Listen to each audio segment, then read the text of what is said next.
Matematik tahun 1 muka surat 84, aktiviti 2. Soalan 1, kira dan lukis jawapannya. So dekat sini 16 tambah 8, 16 tambah 8. Jadi 6 tambah 8 sama dengan 14. Jadi 1 kita letak atas, 4 kita letak bawah. Okey, 14. 1 kita letak atas, 4 kita letak bawah. Jadi 1 tambah 1 sama dengan 2. Jadi jawapannya 24. Soalan B, 25 tambah 6. 25 tambah 6. 5 tambah 6. 5 tambah 6 sama dengan 11. Jadi 1 kita letak atas,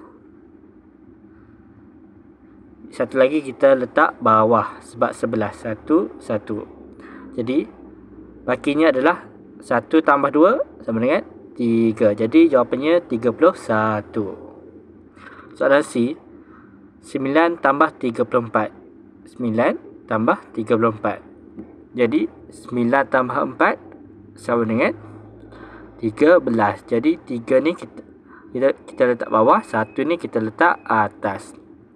13. Jadi 1 tambah 3 sama dengan 4. Jawapannya 43. Soalan D, 47 tambah 5. 47 tambah 5. 7 tambah 5 sama dengan 12. Jadi 2 kita letak bawah, 1 kita letak atas. Jadi 1 tambah 4 sama dengan 5. Jadi jawapannya 52. Soalan yang kedua, selesaikan. 18 tambah 9. Jadi 9 ni dia pecahkan menjadi 2 dan 7. Dia pecahkan. Jadi kita boleh buat macam ni. 18 tambah 2 dulu. Menjadi 20 tambah 7. Jadi keseluruhannya adalah 27. So jika anda sudah mahir, anda boleh terus tambahkan 18 tambah 9 sama dengan 27. Soalan B, 23 tambah 8.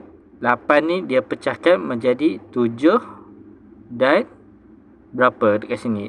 Jawapannya 1. 7 tambah 1 jawapannya 8. Jadi dia pecahkan kepada dua bahagian. Jadi 23 tambah 7 sama dengan 30. Jadi 30 ni tambah 1. Jawapannya adalah 31. Jadi ini adalah jawapannya matematik tahun 1 muka surat 84.